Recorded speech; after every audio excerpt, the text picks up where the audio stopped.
mitos yang mengelilingi kehamilan dan fakta yang ada di balik mitos tersebut. Perkenalkan, nama saya Tata Meriani. Di sini saya bersama tiga teman saya untuk membahas materi hari ini. Halo semuanya, perkenalkan, nama saya Yuni Fatmawati dan kami siap memberikan Anda wawasan dan pengetahuan tentang mitos-mitos yang mengelilingi kehamilan. Bersama-sama kita akan mengungkap mitos-mitos dan menjelajahi fakta-fakta yang ada di dalamnya. Hai, saya Nisa Hayatul Mulia. Kami tahu bahwasanya banyak mitos yang berkeliaran di luar sana yang membuat ibu hamil ini sangat resah. Namun jangan khawatir karena kami di sini akan membahas tentang mitos-mitos tersebut dalam podcast kami. Salam kenal, saya Jaskia Putraljana. Di podcast ini kami berharap dapat membantu Anda dalam memahami kehamilan dengan lebih baik dan lebih bijaksana. Mari kita bersama-sama memecahkan misteri dan menyingkap seputar mitos dan fakta kehamilan. Oke, mari kita mulai dari pembahasan pertama, yaitu ada mitos yang seringkali membuat ibu hamil itu was-was ya. Mitos di mana ada larangan ibu hamil itu dilarang mengkonsumsi ikan laut seperti ikan-ikanan, sehingga ibu hamil itu menghindari makanan-makanan tersebut. Tapi fakta apa sih Mbak Yuni yang sebenarnya ada di balik mitos ini? Nah, jadi ini mitos tersebut berkembang karena beberapa ikan mengandung merkuri yang sangat tinggi seperti ikan hiu dan kerang hijau yang bisa berbahaya bagi perkembangan saraf dan janin bayi. Namun, tidak semua ikan memiliki kandungan merkuri yang sangat tinggi. Benar begitu, Mbak Anissa? Benar sekali. Jadi ikan itu sebenarnya mengandung protein dan asam lemak omega 3 yang tinggi dan baik untuk perkembangan janin. Jadi ibu hamil ini harus tetap mengkonsumsi ikan, apalagi pada saat melahirkan itu akan ada luka dan kerusakan jaringan. Dan yang mana luka dan kerusakan jaringan ini dapat terpulihkan oleh protein dan asam lemak omega 3 tadi, seperti itu. Jadi ibu hamil juga harus tetap mengkonsumsi ikan ini, namun harus memilih ikan apa yang boleh dan baik untuk dikonsumsi dan juga harus memperhatikan porsinya, seperti itu. Nah, benar sekali apa yang dikatakan Mbak Anissa tadi. Ibu hamil itu justru harus mengkonsumsi ikan untuk persiapan persalinan dan menyusui. Dan sebaiknya ibu hamil itu mengkonsumsi ikan yang rendah merkuri seperti ikan sarden, ikan salmon, dan ikan tuna dalam kaleng. Dan ibu hamil juga harus menghindari ikan yang tinggi merkuri seperti ikan hiu, ikan tuna kerang kuning, dan ikan makarel. Jadi kesimpulannya adalah memang di ikan itu terdapat kandungan merkuri, tetapi ibu hamil masih bisa mengkonsumsi ikan-ikan tersebut dengan sesuai porsi dan cara mengkonsumsi dengan bijak. Oke, selanjutnya kita akan membahas mitos yang cukup umum di kalangan ibu hamil, yaitu keyakinan bahwa ibu hamil yang sering mengkonsumsi air kelapa akan memiliki bayi dengan kulit yang putih. Mitos ini memang cukup menarik, tetapi apakah ada bukti ilmiah yang mendukungnya, Mbak Anissa?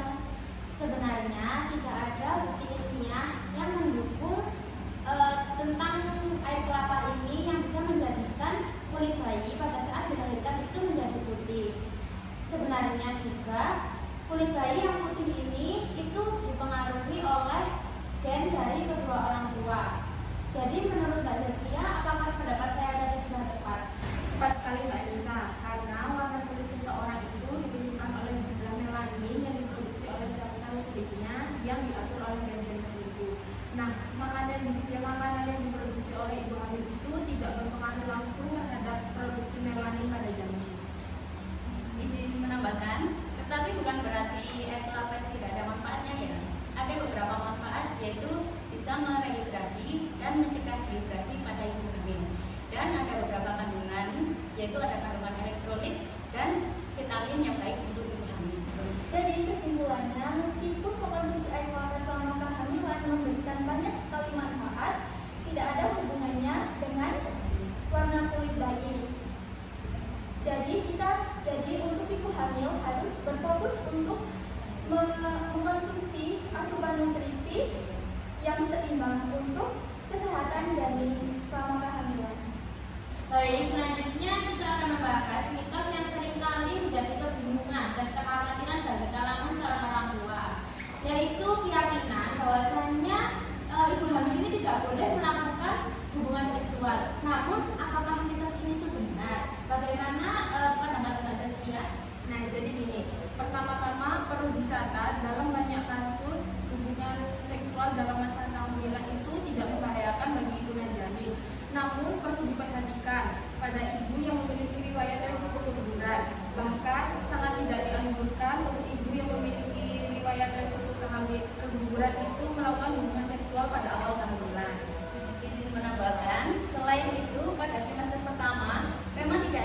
dianjurkan untuk berhubungan seksual, tapi bisa lebih berhati-hati dalam melakukannya.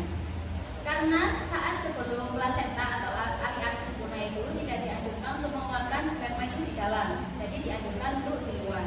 Karena dalam sperma itu terdapat kandungan hormon prostaglandin, di mana hormon tersebut bisa merangsang kontraksi dan jadinya kesuburan. Untuk Mbak Yuni mungkin ada tambahan?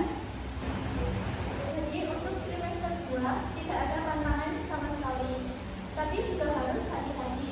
Dan untuk trimester 3 biasanya akan disarankan untuk berhubungan karena terdapat prostaglandin yang bisa membantu kontraksi dan untuk membukanya jalan lahir atau mulut cervix untuk membantu dan melancarkan persalinan. Jadi kesimpulannya, ibu hamil tetap boleh melakukan hubungan seksual ini, namun harus memperhatikan batasan-batasan tadi seperti itu. Nah, terakhir mari kita bahas beberapa mitos yang beredar di kalangan ibu hamil. Seperti contohnya, ibu hamil itu tidak boleh mengkonsumsi buah nanas. Padahal kan buah nanas itu sangat lezat dan segar ya. Tetapi apakah benar jika ibu hamil mengkonsumsi buah nanas itu dapat membahayakan ibu dan janin? Bagaimana menurut Mbak Tata? Jadi pertama-tama kita akan membahas tentang kandungan yang terdapat di buah nanas. Buah nanas memiliki kandungan enzim limolin, yaitu di mana kandungan tersebut bisa menyebabkan kontraksi, pendarahan, bahkan keguguran. Tetapi perlu diketahui bahwa enzim limolin yang terkandung di buah nanas itu hanya sedikit. Jadi ibu hamil bisa mengkonsumsi buah nanas tersebut. Jika ibu hamil mengkonsumsi harus dalam batas wajar dan tidak akan menyebabkan pendarahan maupun keguguran. Nah, sedikit menambahkan di data untuk buah nanas sendiri kan mengandung banyak nutrisi seperti vitamin C, vitamin B6, serat, folat, magnesium, dan zat besi yang sangat banyak sekali tidak dikonsumsi oleh ibu hamil. Namun perlu dicatat, jika dikonsumsi berlebihan akan berbahaya juga, bisa menyebabkan nyeri ulu hati karena kandungan asamnya di buah nanas bisa menyebabkan asam lambung meningkat. Kemudian perlu dicatat juga untuk ibu hamil trimester pertama itu akan menghindari terlebih dahulu mengkonsumsi nanas karena dapat mengakibatkan kontraksi yang mana akan menimbulkan keguguran. Untuk ibu hamil trimester 3 sangat dianjurkan untuk mengkonsumsi itu karena dapat memicu terjadinya kontraksi dan membuka jalan lahir. Nah, jadi kesimpulannya ibu hamil itu boleh mengkonsumsi buah nanas tapi dalam batas normal. Dan untuk ibu hamil trimester 3 itu sangat dianjurkan untuk mengkonsumsi buah nanas karena untuk merangsang kontraksi dan pembukaan jalan lahir.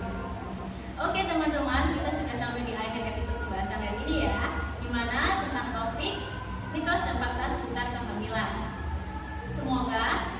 Semoga pembahasan dari kami bisa memberikan pemahaman kepada teman-teman tentang adanya mitos yang membingungkan di lingkungan sekitar. Tetaplah terbuka terhadap informasi yang benar dan jangan takut untuk bertanya ke dokter atau bidan jika memiliki kekhawatiran terhadap kehamilan. Ingatlah bahwa setiap kehamilan dari individu itu berbeda-beda. Maka dari itu perlu untuk mendengarkan diri sendiri dan mendapatkan saran dari medis sesuai dengan individu kita masing-masing. Baik, terima kasih telah mendengarkan podcast kami dan jangan lupa untuk berbagi ilmu yang sudah kalian tahu kepada teman, keluarga, dan orang lain yang membutuhkannya. Bye-bye. Terima kasih. Nah, kita dari kelompok Satu. ya, kelompok 1 Ucapkan minal